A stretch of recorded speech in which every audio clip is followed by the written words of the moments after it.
पूरे हरियाणा की ही नहीं मैं बात कर रहा, बल्कि पूरे देश में राहुल गांधी के गुजरात में दिए गए एक भाषण के बाद राजनीति पूरी तरह से गर्मा गई है। भले ही लोकसभा के चुनाव में लगभग 4 साल का समय बाकी है, लेकिन चूंकि नरेंद्र मोदी जी की भारतीय जनता पार्टी अकेले बहुमत में नहीं है, मोदी की सरकार बैसाखियों के सहारे चल रही है और वो बैसाखियां कितने दिन मोदी का साथ देती हैं, इस बात का फैसला बिहार का चुनाव कर देगा। बहरहाल राहुल गांधी जो कांग्रेस के पूर्व में राष्ट्रीय अध्यक्ष रहे, वर्तमान में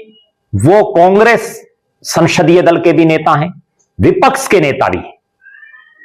तो राहुल गांधी जी ने गुजरात, जो नरेंद्र मोदी जी की जन्मस्थली है, कर्मस्थली है, जहां से वो वर्षों तक मुख्यमंत्री रहे, जो अमित शाह का घर है, जहां से वो वर्षों तक विधायक रहे, मंत्री रहे, उस धरती पर जाकर के उन्होंने कांग्रेस के कार्यकर्ताओं, कांग्रेस के नेताओं की एक मीटिंग में यह कहा कि हमारी पार्टी में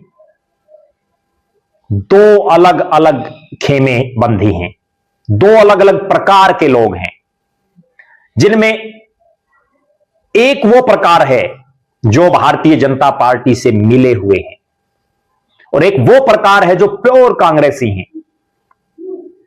उन्होंने कहा कि हमारे आधे से ज्यादा या आधे पदाधिकारी बीजेपी से मिले हुए हैं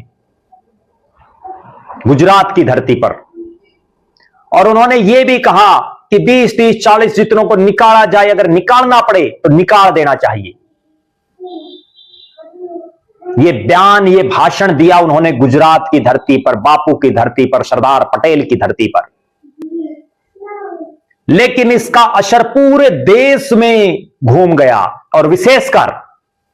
जो कांग्रेस में नेता हैं उनमें तो एक तरह से मैं ये कह सकता हूं कि उनके दिलो दिमाग में राहुल गांधी के उस भाषण का एक एक शब्द बार बार जो है उनके दिल और दिमाग को छू रहा है।